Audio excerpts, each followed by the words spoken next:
Today I will tell you that how you can easily play YouTube videos on highest possible quality. Make sure to watch the video till end so you don't make a single mistake.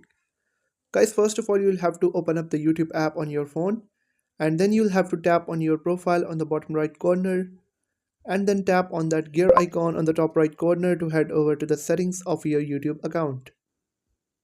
After that you'll have to scroll down a bit, and in video and audio preferences you'll have to tap on video quality preferences. Then you'll be able to find a lot of different options. The first one is video quality on mobile networks, and the second one is video quality on Wi-Fi. Now make sure that you select high picture quality on both these options, and whenever you play a video on YouTube, it will play on the highest possible quality whether you are on an Wi-Fi connection or a mobile connection. If you have found the video helpful, make sure to like the video and hit that subscribe button. And if you have any questions about the video, let me know in the comment section. Thank you.